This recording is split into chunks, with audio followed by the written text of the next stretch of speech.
Canto 16. Now I could hear the water as it fell to the next circle with a murmuring sound, like what is heard from swarming hives to swell, when 3 shades all together with a bound burst from a troop met by us, pressing on 'neath rain of that sharp torment. O'er the ground toward us approaching, they exclaimed each one, "Halt thou, whom from thy garb we judge to be a citizen of our corrupted town." Alas, what scars I on their limbs did see, both old and recent, which the flames had made. Even now my ruth is fed by memory. My teacher halted at their cry and said, "Wait a while," and looked me in the face. Some courtesy to these were well displayed, and but that fire, the manner of the place, descends for ever, fitting 'twere to find, rather than them, thee quickening thy pace. When we had halted, they again combined in their old song, and, reaching where we stood, into a wheel all 3 were entwined. And as the athletes used, well oiled and nude, to feel their grip and, wary, watch their dance, ere they to purpose strike and wrestle could, so each of them kept fixed on me his glance as he wheeled round, and in opposing ways his neck and feet seemed ever to advance. Ah, if the misery of this sand-strewn place brings us and our petitions in despite, one then began, and flayed and grimy face, let at the least our fame goodwill incite to tell us who thou art, whose living feet thus through Inferno wander without fright. For he whose footprints, as thou seest, I beat, though now he goes with body peeled and nude, more than thou thinkest, in the world was great. The grandson was he of Gualdrada good. He, Guido Guerra, with his armed hand, did mighty things, and by his counsel shrewd. The other who behind me treads the sand is one whose name should on the earth be dear, for he is Tegaio Aldobrand, and I, who am tormented with them here, James Rusticucci, was. My fierce and proud wife of my ruin was chief minister. If from the fire there had been any shroud, I should have leaped down among them, nor have earned blame, for my teacher sure had this allowed. But since I should have been all baked and burnt, terror prevailed the goodwill to restrain, with which to clasp them in my arms I yearned. Then I began. 'Twas not contempt but pain which your condition in my breast awoke. Were deeply rooted, it will long remain, when this my master words unto me spoke, by which expectancy was in me stirred, that ye who came were honorable folk. I of your city am, and with my word, your deeds and honored names oft to recall, delighted, and with joy of them I heard. To the sweet fruits I go, and leave the gall, as promised to me by my escort true. But first I to the centre down must fall. So may thy soul thy members long endue with vital power, the other made reply, and after thee thy flame its light renew, as thou shalt tell if worth and courtesy within our city of yore remain, or from it have been wholly forced to fly. For William Borzier, one of yonder train, and but of late joined with us in this woe, causeth us with his words exceeding pain. Upstarts and fortunes, suddenly that grow, have bred in thee pride and extravagance. Once tears, O Florence, thou art shedding now. Thus I cried with uplifted countenance. The three, accepting it for a reply, glanced at each as hearing truth men glance, and all, if others thou shalt satisfy, as well at other times, at no more cost, happy thus at thine ease the truth to cry. Therefore, if thou scapest these regions lost, returning to behold the starlight fair, then when there was I, thou shalt make thy boast, something of us do thou 'mong men declare. Then broken was the wheel, and as they fled their nimble legs like pinions beat the air, so much as one amen had scarce been said, quicker than what they vanished from our view. On this once more the way my master led. I followed, and ere long so near we drew to where the water fell, that for its roar speech scarcely had been heard between us two. And as the stream, which of all those which pour east from Mount Viso counting, by its own course falls the first from Apennine to shore, as Aquacheta in the uplands known by name, ere plunging to its bed profound, name lost, ere by Forli its waters run, above Saint Benedict with one long bound, where for 1,000 would be ample room, falls from the mountain to the lower ground. Down the steep cliff that water died in gloom, we found to fall echoing from side to side, stunning the ear with its tremendous boom. There was a cord about my middle tide, with which I once had thought that I might hold secure the leopard with the painted hide. When this from round me I had quite unrolled, to him I handed it, all coiled and tight, as by my leader I had first been told. Himself then bending somewhat toward the right, he just beyond the edge of the abyss threw down the cord, which disappeared from sight. That some strange thing will follow upon this unwonted signal which my master's eye thus follows, so I thought, can hardly miss. Ah, what great caution needed we, standing by those who behold not only what is done, but who have wit our hidden thoughts to spy. He said to me, there shall emerge, and soon, what I await, and quickly to thy view that which thou dream'st of shall be clearly known. From utterance of truth which seems untrue, a man, wherever he can, should guard his tongue, lest he win blame, to no transgression due. Yet now I must speak out, and by the song of this my comedy, reader, I swear, so in good liking may it last full long.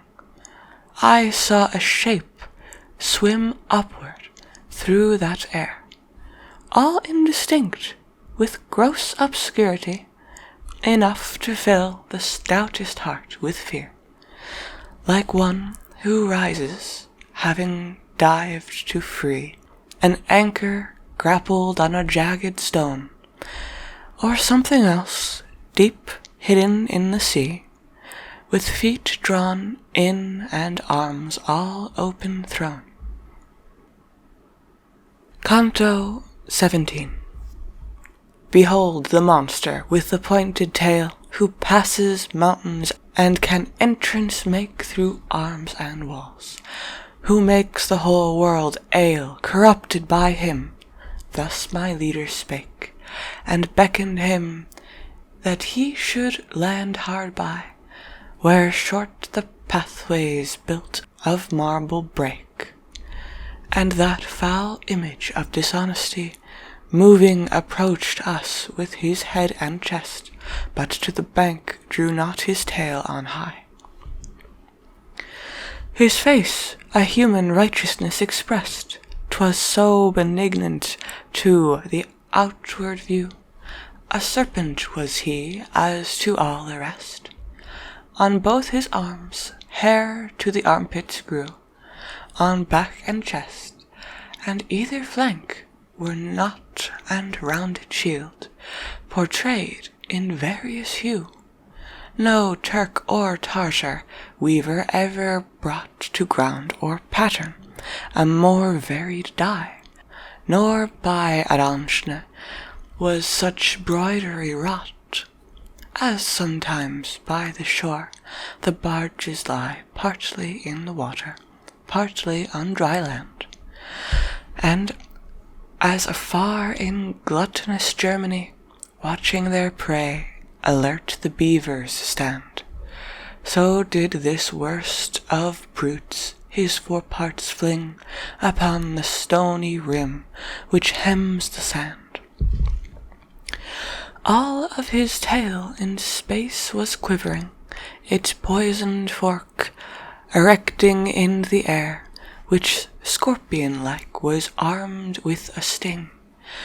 My leader said, Now we aside must fare a little distance, so shall we attain unto the beast malignant crouching there.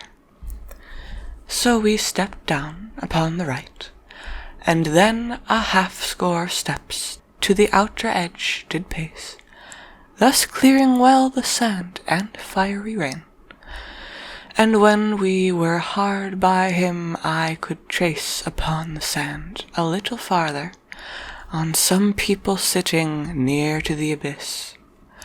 That what this belt containeth may be known completely by thee, then the master said. To see their case do thou advance alone. Let thy inquiries be succinctly made.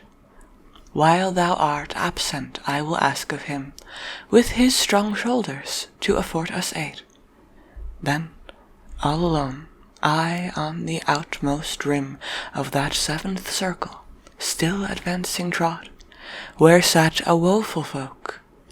Full to the brim their eyes with anguish were, and overflowed. Their hands moved here and there, to win some ease, now from the flames, now from the soil which glowed. No otherwise in summer-time one sees, working its muzzle and its paws the hound, when bit by gnats or plagued with flies or fleas. And I, on scanning some who sat around, of those on whom the dullest flames alight, could recognize not one.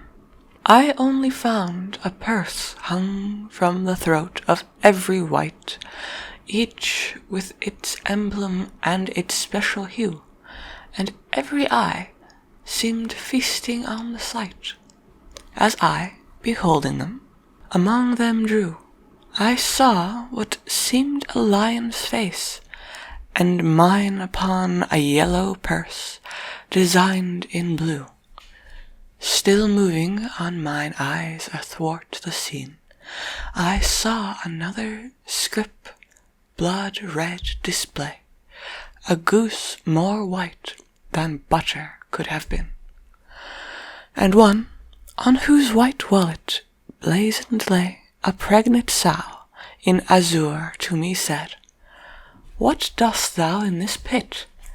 Do thou straightway begone, and seeing thou art not yet dead, Know that Vitaline, neighbour once of mine, shall on my left flank one day find his bed.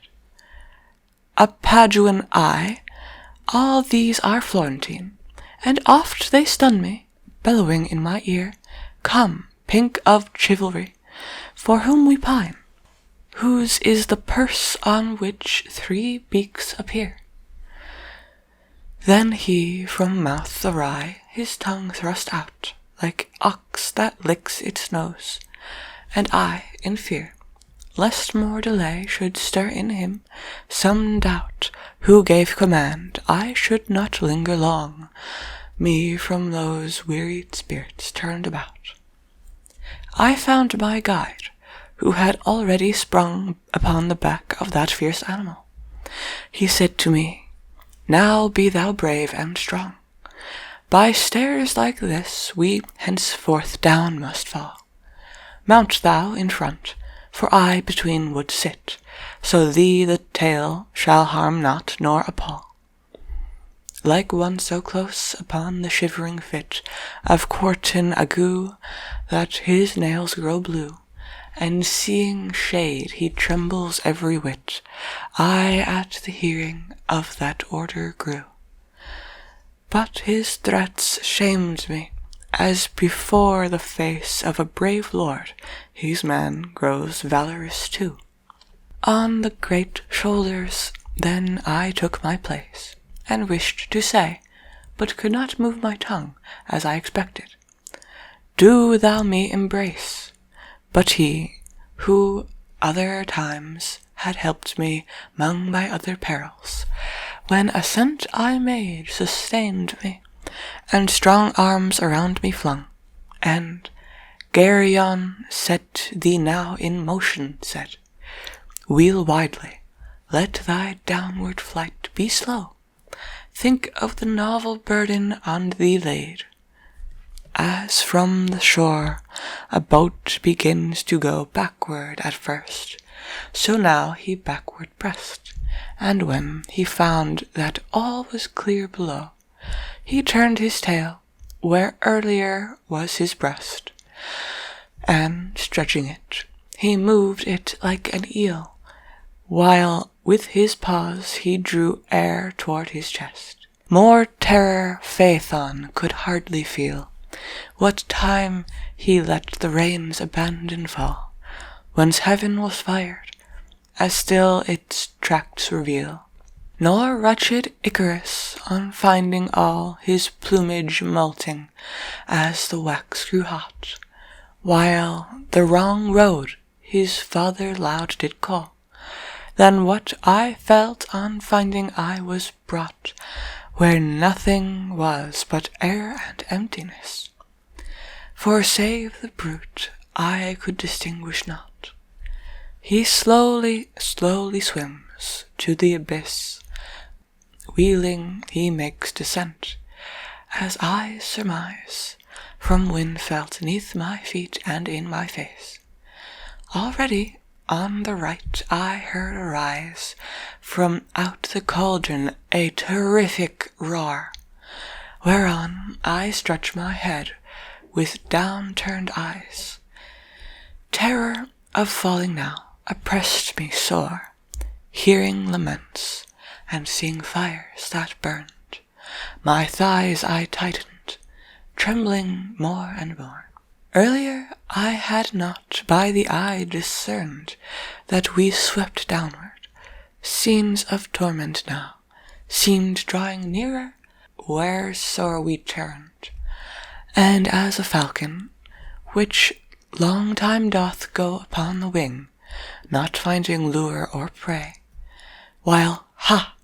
the falconer cries, descending so, comes wearied back, whence swift it soared away, wheeling 100 times upon the road. Then from its master far sulks angrily. So we, by Geryon, in the deep bestowed, where 'neath the sheer-hewn precipice set down, he, suddenly delivered from our load, like arrow from the string, was swiftly gone. Canto 18. Of iron colour and composed of stone, a place called Maelbulge is in hell, girt by a cliff of substance like its own. In that malignant region yawns a well, right in the centre, ample and profound, of which I duly will the structure tell. The zone that lies between them, then, is round, between the well and the precipice hard and high. Into 10 vales divided is the ground, as is the figure offered to the eye, where numerous moats are castles, towers, and close, that they the walls may better fortify. A like appearance was made here by those.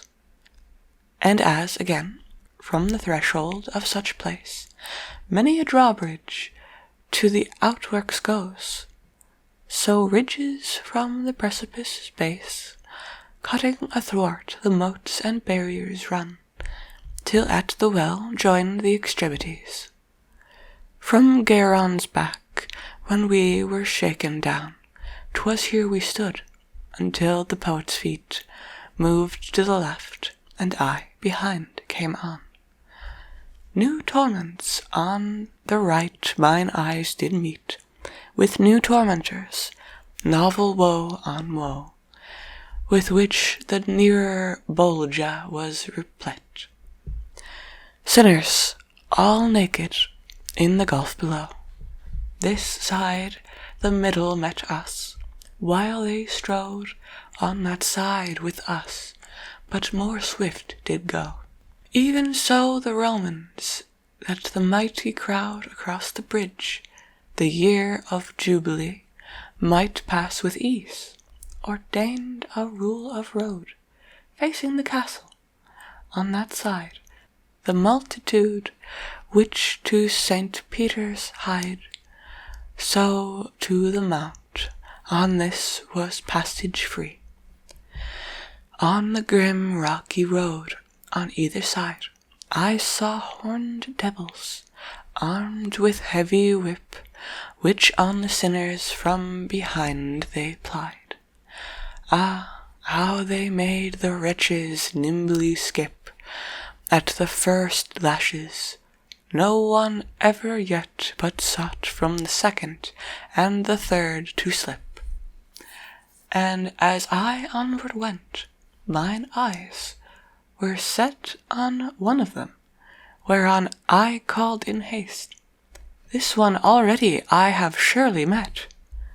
Therefore, to know him, fixedly I gazed, and my kind leader willingly delayed, while for a little I my course retraced. On this the scourged one, thinking to evade my search, his visage bent without avail. For, "Thou that gazest on the ground," I said, "if these thy features tell trustworthy tale, venedico caccianamico thou. But what has brought thee to such sharp regale?" And he, "I tell it 'gainst my will, I trow, but thy clear accents to the old world bear my memory, and make me all avow.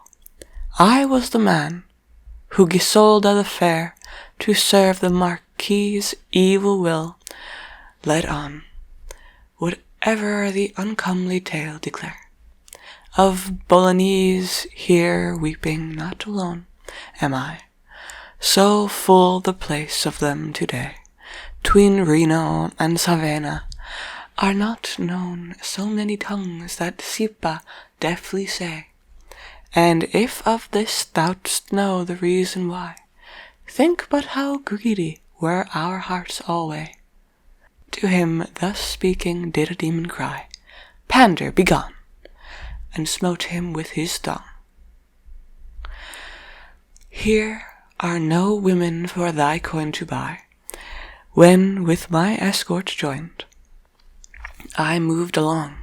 Few steps we made until we there had come, where from the bank a rib of rock was flung, With ease enough up to its top we clomb, and turning on the ridge, bore to the right, and those eternal circles parted from.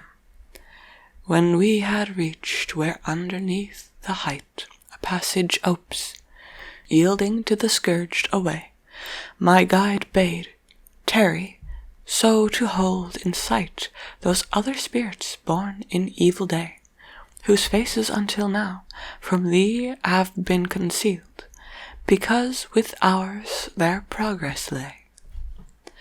Then from the ancient bridge by us were seen the troop which toward us on that circuit sped, traced onward, likewise by the scourges keen.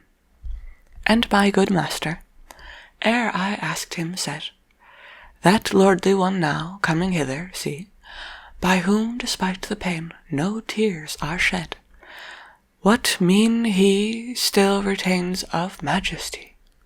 'Tis Jason, who by courage and by guile the Colchians of the ram deprived. 'Twas he who on his passage by the Lemene isle, where all of womankind with daring hand upon their mails had wrought a murder vile, with loving pledges and with speeches bland, the tender-yeared Hypsipyle betrayed, who had herself a fraud on others planned. Forlorn he left her then, when pregnant made. That is the crime condemns him to this pain, and for Media, too, is vengeance paid. Who in his manner cheat compose his train, of the first mote sufficient now is known, and those who in its jaws engulfed remain. Already had we by the straight path gone, to where 'tis with the second bank dovetailed, the buttress whence the second arch is thrown. Here heard we who in the next bolgia wailed, and puffed for breath. Reverberations told they with their open palms themselves assailed. The sides were crusted over with a mould, plastered upon them by foul mists that arise, and both with eyes and nose a contest hold. The bottom is so deep, in vain our eyes searched it till further up the bridge we went,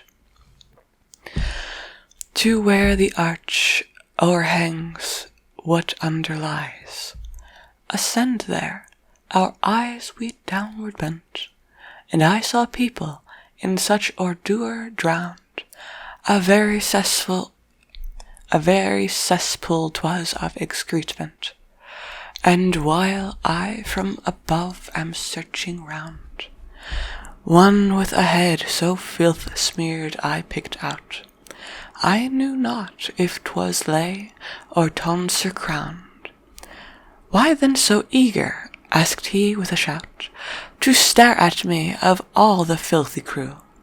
And I to him, because I scarce can doubt that formerly thee dry of hair I knew. Alessio intermine de Lucchese, and therefore thee I chiefly hold in view. Smiting his headpiece then, his words were these: 'Twas flattery stepped me here, for, using such, my tongue itself enough could never please.